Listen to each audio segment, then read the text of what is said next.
Hey there guys, Mike1217 here, welcome back to Let's Play Donkey Kong Country 2, Diddy's Conquest, and we're in the final regular world of the game, Rool's Keep. We finished the first two levels of this world, and now we're going to move on to Castle Crush, which is our first castle level, and that's kind of like the main type of level you'll be seeing in this world. And this one in particular, as you can tell, the gimmick is we have this rising floor, which seems to be kind of a common thing in platforming games. You always have that one level where you have like the rising floor, it seems like. So that is what this game's version of that level is, and we can use Rambi, which is very nice here. Rambi will be required to get at least one of the bonuses early on the level. And that's pretty much it. This is a really long level, and with the rising floor, it makes it even longer, just because it goes so slow. So this is definitely not one of my favorite levels, just because you have to wait for everything. So I might get bored as I'm playing this. I'll try to keep this interesting as much as I can, but this is definitely not a good level to start an episode with. That's really the only reason why I don't like this level, is just because it's so damn slow. It gets a little bit more exciting later on, just because they throw more stuff at you, but the beginning is so boring, because you don't really do much. But, yeah, I don't have anything to say about this level. You just ride up with it. Okay, so here with that arrow pointing at the wall, there's something to point out. You can use your dash move on that and find a bonus. I think this is the only thing you need Rambi for. This one you want to be kind of careful with. It can be easy to bounce into another zinger, but oh well, that was not bad. Okay, so that should be the only thing that you're required to have Rambi for, because you're gonna lose him right here. Actually, no, never mind. I was gonna say you're gonna get an explosive, a TNT barrel from getting rid of Rambi, but that is not true.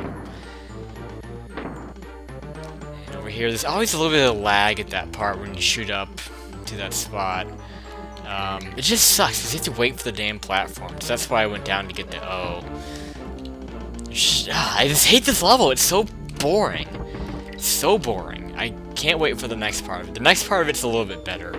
Right at the midway, you want to look out on the other side of the wall here, but you can go through the wall and get squawks. That can be really hard to find.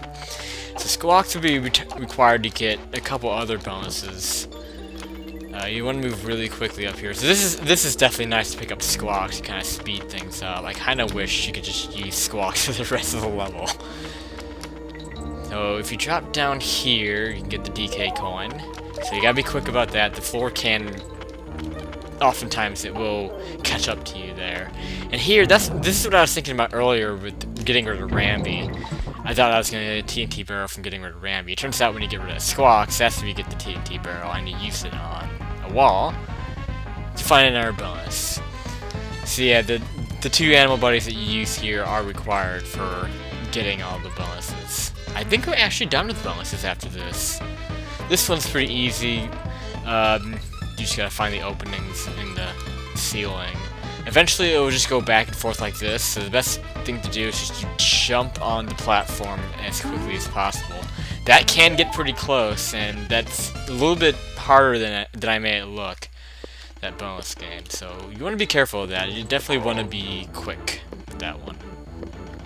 This level, this level kind of takes advantage of the difference between the spinies. Like right here is a perfect example of that. It takes advantage of the difference between the spinies and the clamp-ons, because I never really mentioned this, but they're kind of like a duo of enemies, in that the spinies, you can only kill them by rolling into them, and you get hurt if you jump on them.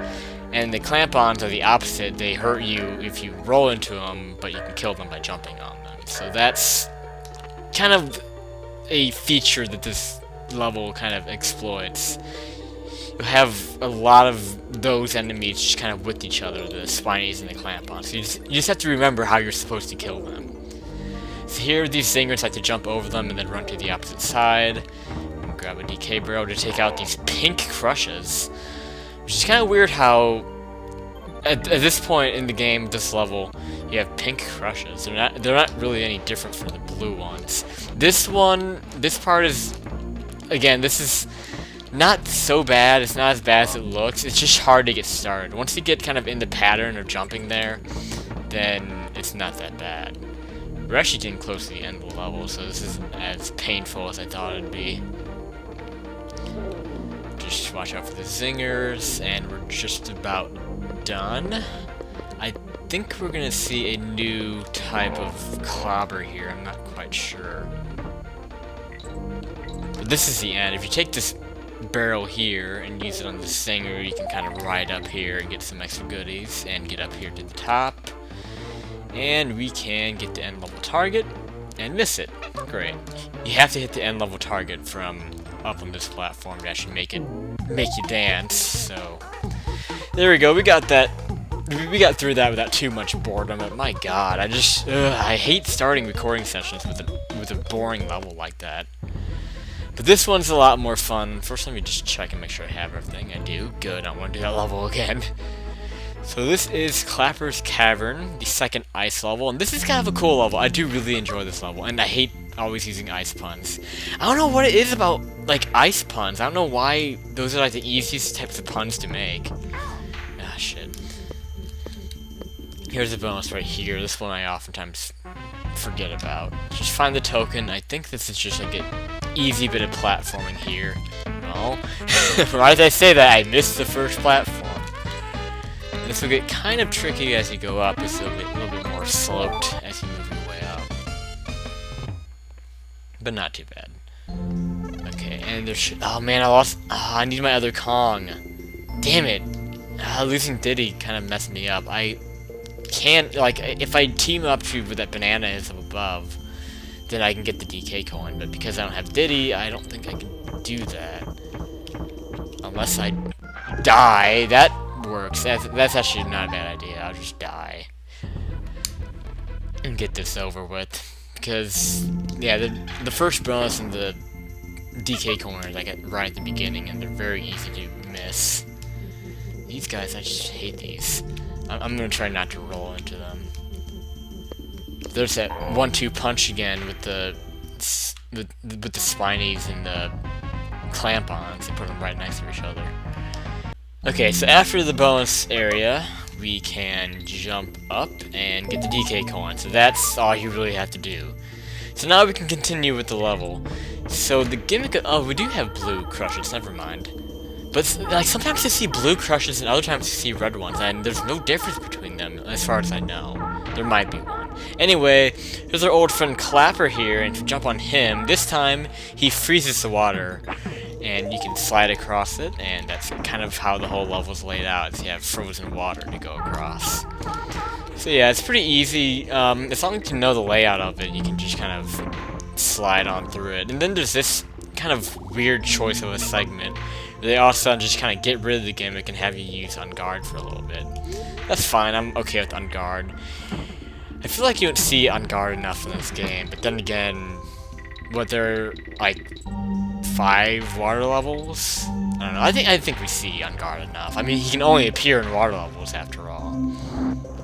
So I don't know what the hell I'm talking about.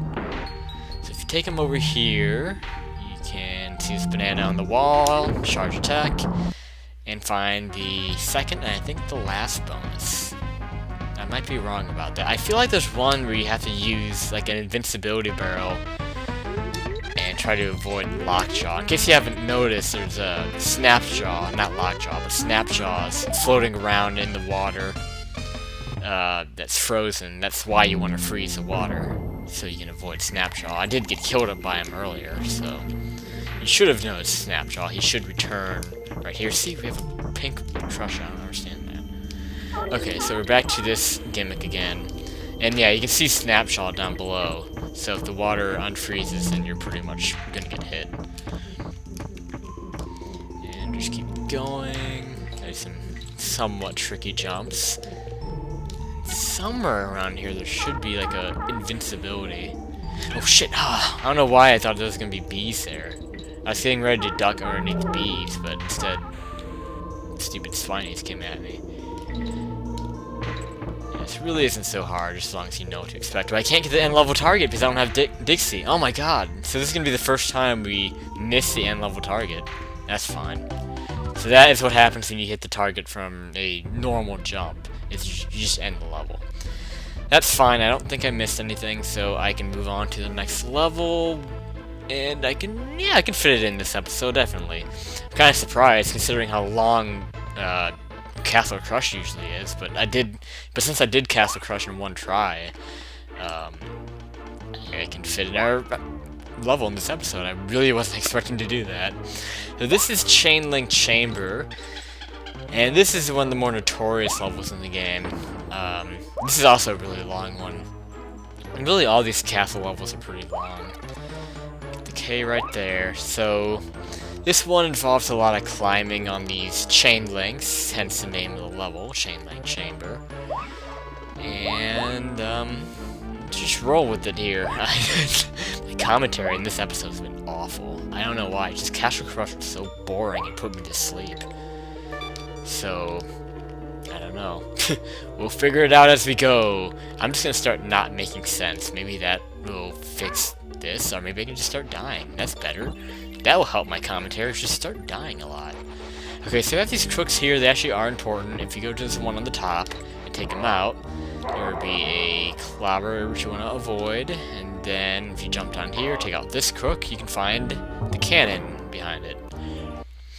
Now this bonus is kind of annoying. I'm glad I have Dixie for this. In fact, I was gonna say there could be a DK barrel in this. Sometimes they give you DK barrels in the bonus areas, which is always very nice.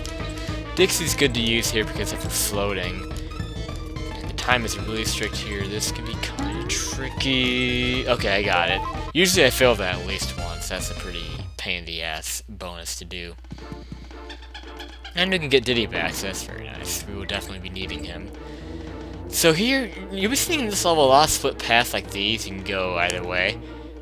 I always just take the same way. I think this path is a little bit easier. In fact, I don't even know what's on the other path. Like, I always take the same path every time I play this level.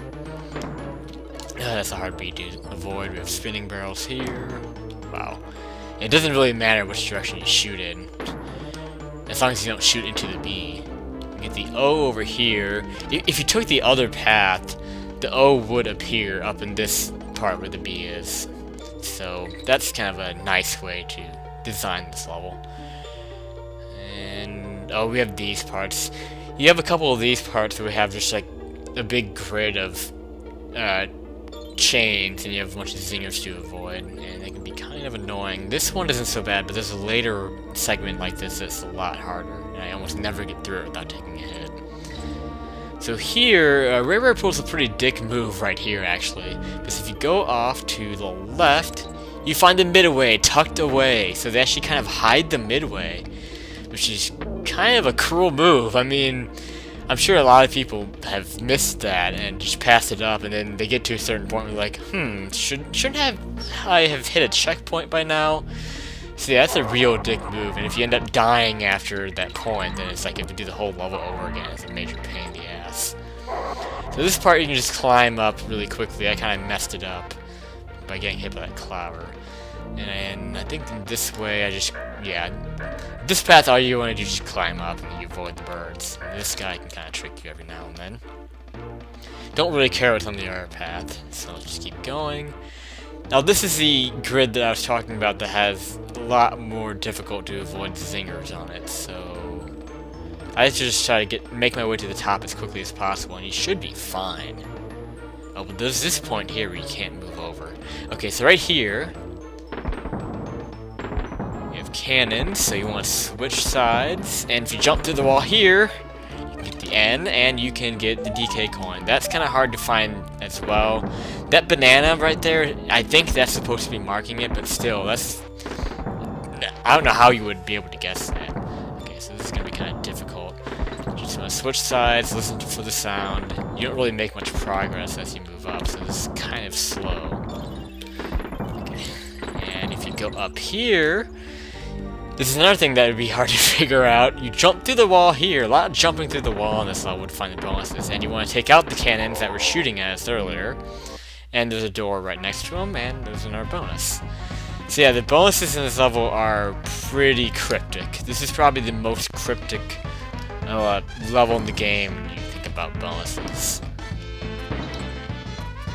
So this one's not too hard, just shoot with the barrels. Pretty self-explanatory, I don't think I've ever failed that one. Alright, cool. So, oh, we're coming up on the bee dodging here. This isn't too bad. We have like a row of bees coming up and you just want to jump up. It's not really bee dodging, like I said, you just want to... It's bee racing, like you're trying to outspeed the bees. This one you drop down. So this isn't really that hard at all. This is pretty much the end of the level too. So I'm doing surprisingly good on these later levels. I thought I was gonna suck ass at them. Well, I mean, I sucked ass at those in the last episode at that stupid wind level. But these castle ones, I thought I was gonna suck a lot more at them. So here you just run right up. You can avoid all these just by going straight up. And I want to say we're about... Oh yeah, okay. Those are a new type of clobber right there. As you saw, when he hit me, he took away a 1-up. So yeah, those actually take away 1-ups from your count. So those are very dangerous if you end up like losing a 1-up because of those. But yeah, one try. That's really surprising me that I'm able to get that in one try. But that's definitely going to be the end of this episode of Let's Play Donkey Kong Country 2, Diddy's Conquest, and next time, I think it is... Yes, it's Toxic Tower, oh boy. So we'll be doing this next time. Thank you guys for watching. This is Mike1217, signing out.